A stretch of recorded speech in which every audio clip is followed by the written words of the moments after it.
네. 3 일차 3 일째 모든 마음 먹고 시작하고 나서 3 일을 넘기는 게 얼마나 어려우면 작심삼일이라는 말이 나왔잖아요. 3 일을 거뜬하게 일으켜 내신 우리 사장님들 너무나 축하드립니다. 3 일만 넘기면 이제 다 온 겁니다. 3 일째가 가장 어렵고 습관을 만들어가는 것이 가장 힘든 3 일째 여러분들 너무 환영하고요. 오늘은 우리 어저께 벌써 읽으시면서 많은 분들이 어저께 인천에 제가 센터에 나가니까 벌써 "뱃살은 줄이고 익살과 넉살을 늘려야 되겠다." 뭐 등등의 정말 많은 분들이 이 안에서의 그러니까 정말 이 책의 어떠한 묘미가 저도 여러 번 인제 지금 세 번째 정독하고 네 번째 이렇게 보면서 정말 이렇게 사람들과 대화를 하고 내 안에서 뭔가를 생각할 때 이렇게 머릿속에 딱 각인이 되는 어떠한 그런 핵심적인 것들을 이렇게 뻔하지 않는 그런 생각들이 계속 입으로도 나오고 그렇게 되는 것 같아요. '써먹을 게 너무 많다, 내 인생에도 그렇고.' 그래서 어제 우리 건강에 대해서 중요성, 뱃살이 얼마나 망신살인지 아주 각인이 되었습니다. 그리고 또 우리에게 알려주신 우리에게 또 줄여야 되는 건 빠듯하게 살지 말고 뿌듯한 인생으로 또 살아가고 또 다리 떨리는 일보다 심장 떨리는 일을 해야 되는데 그러기 위해서는 질문하는 힘, 사랑하는 힘 요 두 가지에 대한 또 소중함, 중요성을 우리에게 일깨워 주셨고요. 오늘은 이제 공부에 관련된 지적, 지력, 나의 어떠한 지적인 부분들을 채워나가기 위해서 뭘 줄여야 되고 뭘 늘려야 되는지에 대해서 얘기해 주실 건데요. 우리 105 페이지부터요. 오늘 나눌 부분은 조금 많지만 156 페이지까지 집중 독서 후에 저는 30 분에 여러분 뵙도록 하겠습니다. 여러분 오늘 정말 좋은 내용 많거든요. 집중해서 우리 30분 후에 뵙도록 하겠습니다. 그러니까 집중 독서 하시느라고 수고 많으셨어요. 책도 그런 것 같아요. 제가 아무리 좋은 책도 계속 주구장창 앉아 가지고 읽다 보면 너무 많은 것들이 머릿속에 계속 들어오기만 하거든요. 그러면 뭔가 또 책을 덮고 나면 '내가 뭐 읽었지? 뭐가 이렇게 많았지?'라고만 생각할 수 있는 것 같아요. 그래서 과거부터 저도 이렇게 책을 30분 매일매일 30 분을 읽고 30분 정도만 읽어라라고 얘기를 들었을 때 그게 잘 이해 안 됐거든요. '좀 오래 읽으면 안 되나?' 근데 우리가 읽고 뭔가 내 안에 이것을 내 것으로 습할 수 있는 생각할 수 있는 어떠한 그런 힘이 필요하지 않나라고 생각이 들어요. 오늘도 왜 공부를 해야 하는지 그리고 공부를 할 때 뭐가 중요한지 10 가지에 대해서 오늘 우리가 또 읽게 되는데요. 2 장을 읽게 되는데요. 먼저 우리 11 번째 제목이 마침표는 절반으로 물음표, 느낌표는 2 배로. 그래서 이 장에서는 저는 우리가 이렇게 물음표와 느낌표를 던지는 인생으로 살기 위해서는요. 가장 중요한 게 108 페이지 우리가 가장 놓치고 있는 아래에서 네 번째 줄, 다섯 번째 줄 모든 게 불가사의였던 호기심 천국은 이제 칠 대 불가사의만 남긴 채 세상은 틀에 박힌 마침표 천지로 뒤바뀐다. 호기심의 물음표를 갖고 세상이라는 학교로 등교했지만 생각의 교도소에 근무하는 삼형제, 생각의 교도소에 근무하는 삼형제를 만난 거죠, 우리가. 원래. "나 원래 이래." "나 원래 이렇게 생겼어. 그래서 어쩌라고." 우리 이런 말로 내뱉을 때도 있고 실제로 말로 내뱉지 못할 때에는 내가 마음속에 '나 원래 이런데 그래서 어쩌라고.' 이럴 때가 너무 많은 거예요. 두 번째는 물론. 세 번째가 당연함. '당연한 거 아니야? 어 스폰서면 그렇게 해야 되는 거 당연한 거 아니야? 사업자면 당연한 거 아니야? 남편이면 당연한 거 아니야? 와이프면 당연한 거 아니야?' 모든 것들이 당연해지기 시작하는 순간 우리는 호기심, 물음표 이 모든 것들이 다 없어지는 부분이라는 거죠. 그래서 우리 어제 마지막에도 나왔던 부분이기도 하지만 109 페이지에 "스스로 캐묻지 않으면 묻힌다."라는 아래에 사랑하는 힘과 질문하는 힘이 얼마나 중요한지에 대해서 또 얘기를 해 주고 있습니다. 그래서 그 밑에 보면 "과연 사랑하는 힘과 질문하는 능력은 서로 다른 능력일까? 내가 누군가를 사랑한다면 사랑하는 사람에게 당연히 궁금한 게 많아진다. 집에 잘 들어갔는지, 밤에 추운데 잠은 잘 잤는지, 아침에 제대로 일어나서 밥은 먹고 출근했는지 등 사랑은 온통 질문으로 장식된다. 사랑이 식어가는 시점에 이르면 질문도 없어진다. 사랑하는 힘과 질문하는 능력은 각기 다른 능력이 아니라 한 가지 능력을 다르게 표현했을 뿐이다. 그래서 어쩌면 질문은 관심이고요. 그 관심은 결국은 사랑의 어떠한 표현이라는 거죠. 이게 뭐 너무 과하면 안 되겠지만 음 그 밑에 보면요. 사랑하는 사람과 사랑하지 않는 사람을 구분하는 방법은 똑같은 시간이 주어졌을 때 그 시간을 어떻게 보내는지를 알아보는 것이다. 직장인이 직장에서 보내는 시간은 빨리 벗어나야 할 노동의 시간이지만 장애인이 직장에서 보내는 시간은 재미있는 의미를 만드는 놀이의 시간이다. 똑같은 시간이 주어져도 장애는 자기 일을 사랑하기 때문에 이 일을 더 잘하기 위해서 질문을 던지고 애쓰는 시간으로 보낸다. 어때요, 여러분? 여러분들은 어디에서는 시간이 좀 빨리 갔으면 좋겠다. 좀 반성하건대 '예배 시간에 말씀이 좀 빨리 끝났으면 좋겠다.' 이런 직장인의 마인드로 제가 교회를 다니지 않았나 아주 반성을 합니다. 하지만 제가 좋아하는 사람들과 뭔가 미래에 대해서 얘기하고 미래에 대해서 꿈을 꾸고 뭔가 앞으로의 이런 얘기들을 할 때에는 정말 치열하게 너무너무 그 시간이 언제 갔는지 모르게 몇 시간씩 이렇게 흘러버리는 경우가 있거든요. 저희 그룹에 그 OBM 회의가 있는데요. 보통 저희 PPD 회의였죠. PPD 회의를 어떻게 7 시간, 8 시간 하냐고 물어보시는 분들 많았거든요. 저희 너무 치열한 거예요. 한 달을 살아냈고 1 년을 살아냈고 앞으로의 한 달을 또 1 년을 그 많은 사람들과 함께 준비하고 만들어가는 그 과정이 장인들이기 때문에 직장인들의 마인드가 아니기 때문에 몇 시까지 그래서 처음에 OBM 멤버를 구성했는데 회의가 너무 길다면서 몇 시까지 딱 하라는 거예요. 그래서 그때 제 마음이 굉장히 상했지만 결국 꼰대짓을 좀 하기는 했지만 어쨌든 그것이 일을 사랑하는 사람과 뭔가 정말 내가 이 어떠한 장인 정신으로 내가 뭔가를 만들어 갈 때에는 물론 당연히 필요한 요소이기는 하지만 정말 이 시간 가는 줄 모르고 정말 리밋 시간 제한 없이 만들어 가고 싶은 어떠한 그 마음이 있는 것 같아요. 사람도 똑같죠. 이 사람과 상담할 때 내가 상담 요청도 안 했는데 불러 가지고 자기 하고 싶은 말만 막 하는 그런 스폰서가 있어요. 파트너도 마찬가지고요. 그런데 스폰서든 파트너든 상관없이 내가 만나고 싶은 시간 가는 줄 모르고 시간이 멈췄으면 좋겠는 스폰서가 있고 파트너가 있어요. 그런데 '아 시간 좀 빨리 갔으면 좋겠다.' 어 "다음 약속 없으신가? 다음 약속 없으세요?" 이렇게 물어보는 언제 끝날려나. 이런 사람이 있잖아요, 여러분. 우리는 어 사람을 바꿀 수는 없지만 나는 바꿀 수 있잖아요. 우리가 그런 사람이 되면 그런 사람들이 주변에 많이 생기는 게 우리 일의 원리인 것 같아요. 그래서 정말 이 부분이 너무 중요한 부분이 아닐까라고 또 제가 생각을 했고요. 그리고 또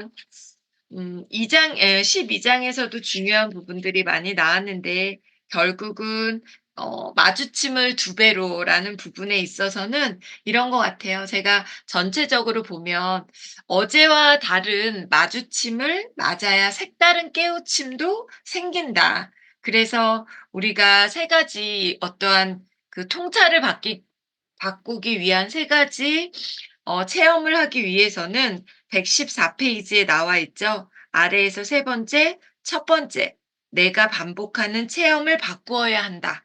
그리고 밑에 둘째, 내가 그동안 구축해온 인맥을 바꾸지 않으면 색다른 인간적 자극을 받을 수 없다. 마지막으로 내가 읽은 책을 바꾸지 않으면 지적 자극이 바뀌지 않는다. 사실 제가 고백하건대 이 유영만 교수의 책이 여러 권 있었거든요. 네트워크 마케팅에 관련된 책도 있었고.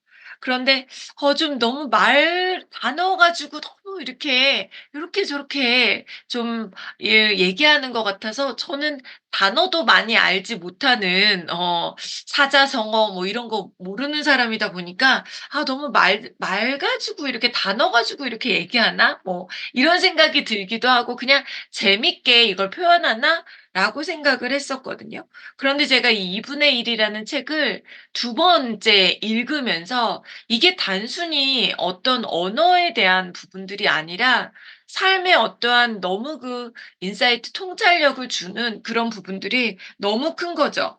그래서 115 페이지 위에서 여섯 번째 보면 세상에서 가장 강력한 침 중 하나가 우연한 기회에 만나는 마주침이다. 그런데 이 마주침의 강도는 생각지도 못한 우연한 기회, 그것도 내가 추구하고 있거나 고민하고 있는 화두의 단서를 제공해 줄 수 있는 기회를 만났을 때 더욱 높아진다. 누군가 생각지도 못한 깨달음을 주어서 색다른 가르침. 결국은 마주침은 가르침을 우리가 배울 수 있는 거고요. 또 이 가르침으로 다가올 때 정문일침이 내리에 박힌다. 정문일침이 전 사실 뭔지 몰랐어요. 찾아보니까 정수리에 침을 놓는다. 그래서 결국은 마주치는 건 가르침을 받게 되고 그 가르침은 정문일치, 정말 정수리에 침을 맞는 듯한 따끔한 어떠한 일침, 충고 이런 것들을 받을 수 있는 거고요. 이걸 통해서 맨 마지막 줄, 그 단락의 마지막 줄 보면 뉘우침을 얻을 수 있게 된다라는 거예요. 결국은 마주침은 가르침을 얻을 수 있고 가르침은 정문일침을 가져오고 이 정문일침은 나에게 엄청난 뉘우침을 줄 수 있다라는 거. 여러분 뉘우친다라는 건요. 뼛속까지 어쩌면 나를 드러내는 나를 어쩌면 굉장히 부끄러운 부분들을 보여주는 부분이거든요.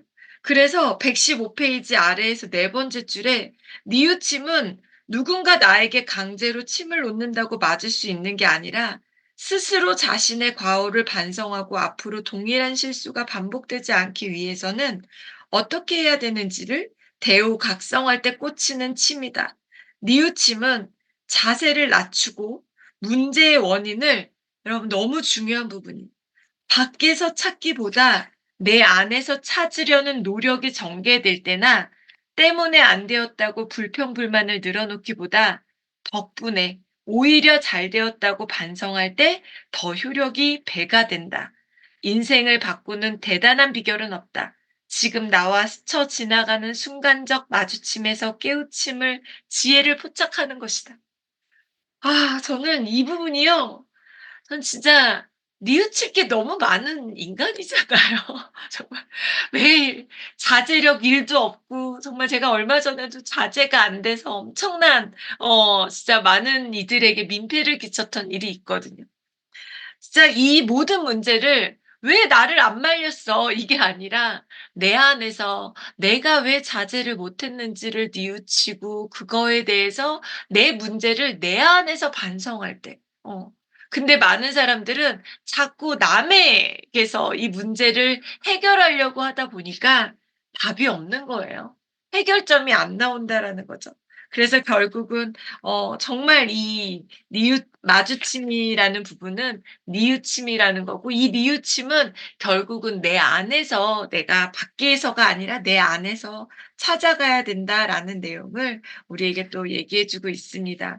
그리고 13, 13 번째 우리가 통념은 절반으로 신념은 2배로 늘려야 된다. 그래서 117 페이지 위에서 여덟 번째 줄 정도 보면 상식도 내 안경으로 바라본 편견이다. 편견이 더욱 심각한 문제가 되는 것은 많은 사람들이 집단적으로 그렇다고 생각하는 것이 더 이상 그렇지 않은 현상으로 발생하는 경우이다. 여러분 대표적인 게 우리 사업이잖아요. 여러분 중에 네트워크 마케팅 다단계가 이렇게 좋은 건지 여러분 정말 일이라도 생각해 보셨어요? '네트워크가 진짜 이런 거였어?' 이 생각이 들기 전까지 우리는 너무나 상식적이었다는 거죠. 네트워크는 안 좋은 거고 남들한테 손가락질을 받는 그런 직업이고 '왜 저런 행 사업을 할까?'도 아니에요. '왜 저런 짓을 할까? 왜 할 게 없어서 다단계 같은 짓을 할까?' 이랬던 사회적 통념에 우리가 벗어나지 못했어요. 우리 역시요. 그래서 우리가 정말 이 사고는 우리부터도 많은 사람들에게 상식적이라고 생각하는 그 사람들의 통념을 벗겨주는 게 몰상식한 우리의 행동이잖아요. 어쩌면 그들에게는 우리는 몰상식한 사람인 거잖아요. 그런데 뒤에 나오잖아요. 몰상식한 것이 상식을 그대로 받아들이지 않고 그냥 한번 다르게 생각해 보는 거예요. 그게 몰상식한 생각이라는 거죠.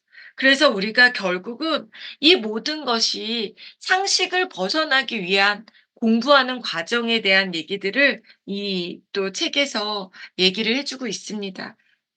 119 페이지 위에서 네 번째 줄 "공부를 부단히 하지 않으면 안 되는 이유는 상식이 만들어가는 고정관념, 편견, 선입견, 타성의 의문을 던져 고정관념이 더 이상 관념으로 고정되지 않도록 부단한 자극을 제공해 주어야 하기 때문이다.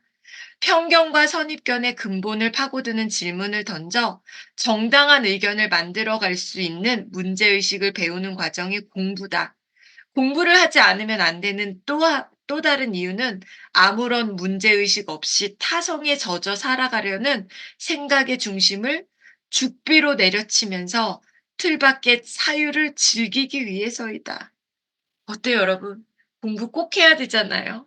그래서 아래에서 다섯 번째 줄 보면 생각의 군사를 빼는 생각 다이어트를 시행하지 않으면 상황 판단이 느려지고 심지어는 주어진 상황을 잘못 해석하고 대응하는 경우도 발생한다.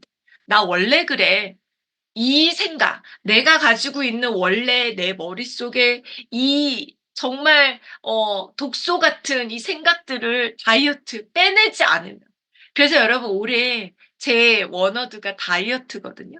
군살 또 머릿속에 군살, 저희 집 안에 정말 이 책들 군더더기들, 옷장 안에 군더더기들, 군살림들 이 모든 것들을 제거하는 어떠한 다이어트가 올해 저의 키워드거든요. 여기에 생각의 군살이 있다라는 것 또한 또 이 책을 통해서 뉘우치게 되는 거예요. 결국은 이렇게 우리가 나를 매일매일 매달 매년 새롭게 젊어지게 나를 만들기 위해선 나의 생각의 군살을 빼야 되는데 이 생각의 군살을 빼는 건 만나는 사람을 바꿔야 되고요. 책을 바꿔야 된다라는 거. 만나는 사람을 바꿨더니 여러분 우리가 이런 책도 읽게 되잖아요. 120 페이지에 정말 중요한 게 나오는데요. 생각의 구조 조정을 시작하기 위해서는 바닥으로 내려가야 한다. 바닥으로. 바닥으로 내려가서 원점에서 다시 시작해야 한다. 늑대도 사냥에 실패하면 중간 지점이 아닌 원점으로 돌아가 다시 시작한다. 바닥은 희망의 터전이다. 바닥은 실패한 사람들이 절망과 울분을 토로하는 장소라기보다 성공을 꿈꾸는 사람들이 꿈과 희망을 싹 틔우는 터전이다. 바닥은 인생을 새롭게 세울 수 있는 튼실한 기반이다. 바닥은 지금과는 다른 방법으로 다시 출발하기 위한 원점이다. 그럼 여기서요, 무슨 이 부분에서 생각나는 거 없으셨어요? 저는 성공의 8단계가 우리의 방법이잖아요. 그런데 중간 지점에서 STP가 안 되고 후속 지원이 안 되고 뭔가 위에서 안 될 때 우리 어디로 내려가라 그래요? 바닥으로 내려가라 그러죠. 첫 번째 계단으로 내려가라고 하잖아요. 그 첫 번째 계단은 어떠한 뭔가 실패한 게 아니라 다시 또 다른 희망과 어떠한 목표? 우리 결국 뭐예요? 첫 번째 다시 바닥으로 내려갔을 때 꿈을 다시 '내가 이걸 왜 하려고 했지? 내가 이게 왜 필요하지?' 라고 하는 결국은 1 단계 다시 새롭게 출발하기 위한 원점이다라는 내용을 저는 여기서 본 것 같아요. 그래서 그 아래 마지막으로 나누고 싶은데요. 다시 출발하기 위해서는 '나를 우선 다스리고 닦아야 한다.' 우선 다스리다라는 말도 다시라는 말에서 갈려 나왔다. 내 밖의 시련과 역경을 극복하고 다스리기 위해서는 나를 다시 닦아야 한다. 그래서 결국은요, 우리가 모든 어떠한 부분에 있어서 나를 먼저 가꾸는 것이 너무 중요하다라는 부분이 나옵니다. 제가 마지막으로 하나만 더 나눌게요. 14 번째 가방형 배움은 절반으로 보자기형 배움은 2배로. 우리가 사업을 하면서 정말 많이 놓치는 부분이거든요. 122 페이지 아래에서 네 번째 줄. 보자기는 한마디로 세상의 어떤 형태나 모양에 관계없이 다 감싸 안을 수 있는 포용력이 있지만 가방은 자신의 모양과 형태에 맞게 외부의 내용물이 맞춰져 있지 않으면 절대로 가방 안에 들어갈 수 없다. 저는 이 부분에서 첫 번째 읽을 때, 두 번째 읽을 때, 세 번째 읽을 때도 정말 잘 안 되는 부분이 이거예요. 내가 네트워크를 지금 몇 년을 했는데, 내가 지금 3 스타인데, 내가 지금 이 자리까지 오는데 나보다 노하우가 많은 사람이 누가 있겠어? 얼마나 있겠어? 그래서 파트너들과 또는 회의할 때에도 마찬가지로 가방 안에 이 틀에 맞게 저는 가방의 리더십으로 어쩌면 회의나 상담이나 이런 것들을 하고 있었던 것 같아요. 그래서 결국은 가방의 리더십이 아니라 우리가 보자기의 리더십을 가져야 되는데요. 그러기 위해서는 여기 뒤에 또 나옵니다. 우리가 음